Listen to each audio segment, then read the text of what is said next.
안녕하세요. 가죽공방 JNK 공방장 김세준입니다. 이렇게 만나 뵙게 돼서 반갑고요. 사실 저희가 어떤 제작 영상이라던가 인터뷰를 통해서 이렇게 이야기를 들려드릴 수 있었던 뭐 그런 기회들은 있었는데, 제가 직접 이렇게 뭔가 콘텐츠를 기획을 하고 그리고 이렇게 카메라를 마주 보면서 이야기를 나누는 것은 사실 처음인 것 같아요. 굉장히 좀 어색하거든요. 인터뷰나 이제 그런 영상들을 촬영할 때는 뭐 스태프분들이라던가 여러분들이 계셨었는데, 이렇게 제가 카메라만 바라보면서 이야기를 하려니까 이런 기회는 사실 없었기 때문에 좀 어색한 점들이 있을 것 같아요. 그런 부분들에 대해서는 많은 양해를 부탁드리고요. 사실 이전까지는 제가 저에게 이제 관심을 가져주시는 분들과 소통하는 방법들은 사실 사진과 글을 통한 것들이 대부분이었어요. 제가 워낙에 이제 사진 찍는 것도 좋아하고 또 글 쓰는 것들도 좋아하다 보니까 주로 그런 매체를 통해서 이야기를 나눴었는데, 1인 크리에이터라고 하죠. 요즘에 이렇게 직접 영상을 제작해서 어떤 뭐 재미난 이야기들이라든지 굉장히 유용한 정보들을 나눠주시는 분들이 굉장히 많은 것 같아요. 그래서 저도 그런 시대의 흐름에 알맞춰 가고자 이런 컨텐츠를 기획하게 됐고요.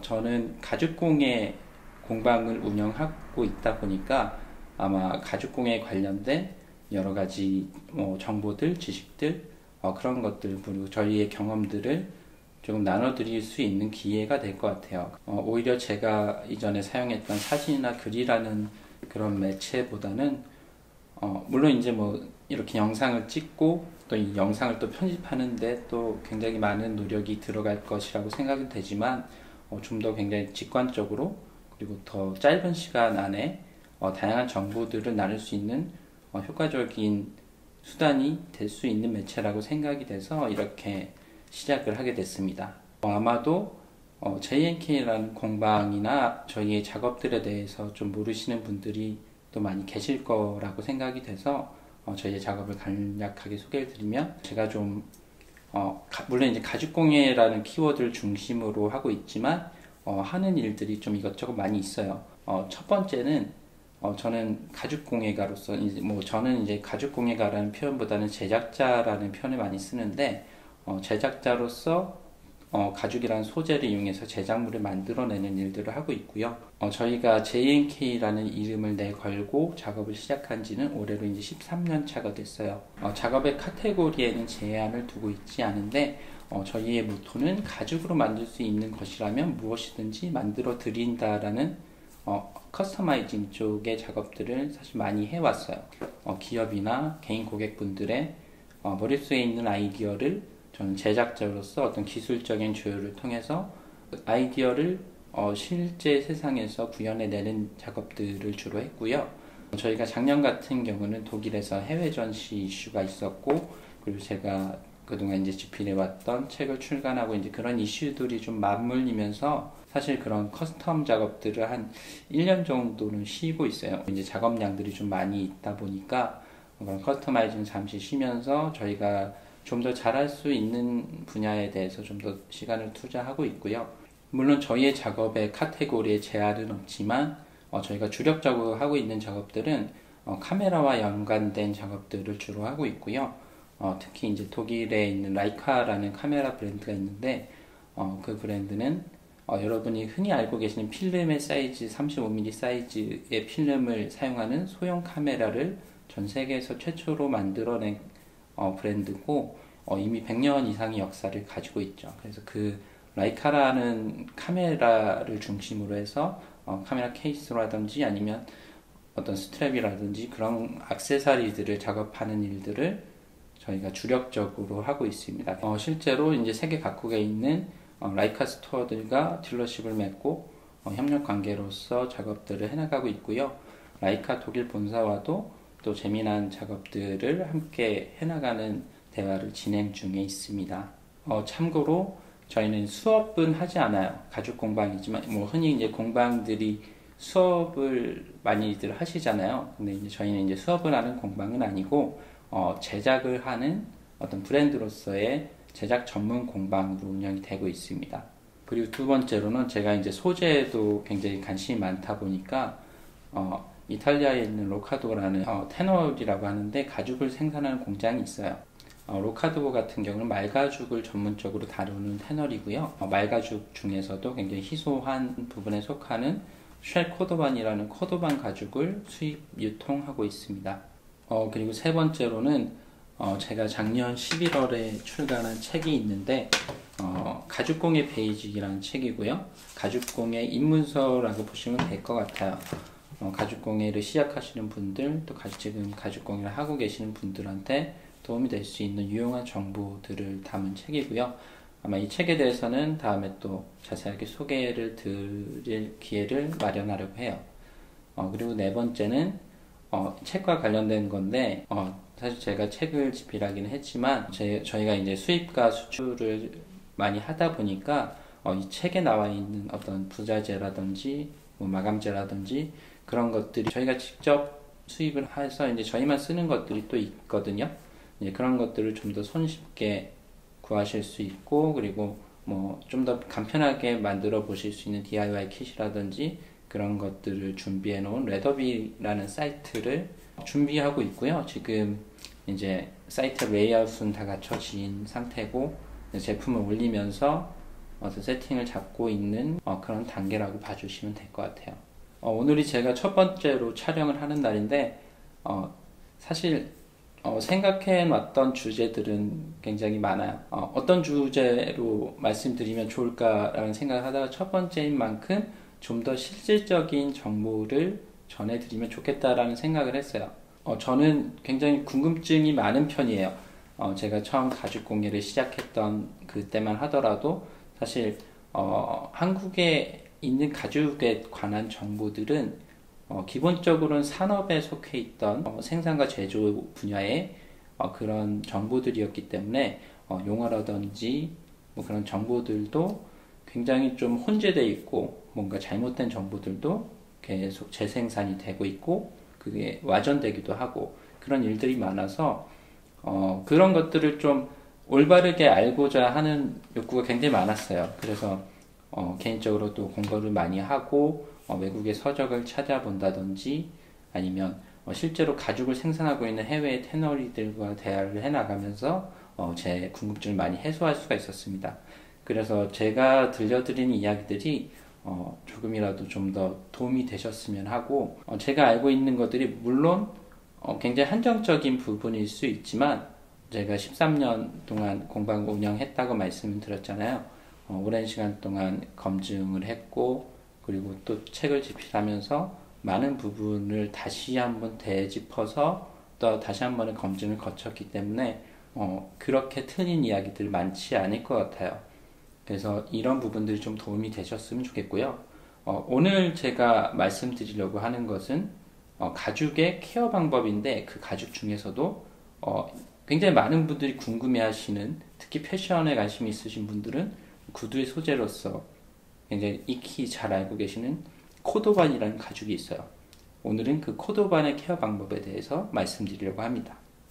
제 뒤에 보시면 가죽들이 이렇게 말려 있는데 이게 코도반이라는 가죽들이에요. 보시면은 이런 사이즈예요. 자, 보시나요? 굉장히 작은 사이즈. 사실 소가죽 같은 경우에는 굉장히 크거든요.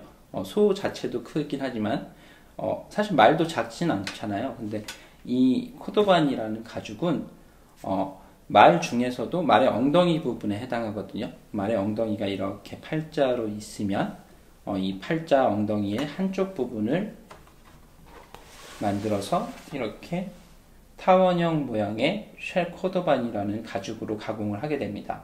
이 코도반이라는 가죽은 굉장히 독특한 특성을 가지고 있는데요. 제가 나중에 한번 코도반에 대해서는 이 태생에 관해서 굉장히 좀 디테일하게 한번 말씀을 드릴 일이 있을 것 같은데 오늘은 케어에 관한 이야기이기 때문에 그래도 간략하게나마 이 코도반에 관한 정보를 알고 계시는 편이 훨씬 좋으세요. 사실 코도반은 케어와 함께 가야만 하는 가죽이거든요. 코도반의 특성을 좀 이해를 하시려면 사실 어떤 부분에서 어떻게 만들어지는지에 대해서 이해를 좀 하셔야 돼요. 코도반은 소가죽과는 좀 차이가 있어요. 기본적으로 가죽이라는 것은 동물의 껍질로부터 털을 제거해서 그리고 이제 화학적, 물리적인 변화를 통해서 우리가 하나의 소재로서 생각을 하고 있는 가죽이라는 재료로 바뀌게 되는데요. 이런 화학적, 물리적 공정을 영어로는 태닝, 그리고 한국말로는 무드지지라고 해요. 많이 들어보셨죠? 그리고 가죽은 두께가 있는 소재잖아요. 그래서 이 두께의 어느 부분을 쓰느냐에 따라서 또 가죽의 품질이 굉장히 바뀌게 돼요. 일반적으로 소가죽 같은 경우는 이 가죽의 두께층 중에서 가장 윗면, 탑그레인이라고 하는데, 이 탑그레인 층을 가공을 한 경우를 가장 질이 좋은 가죽이라고 쳐요.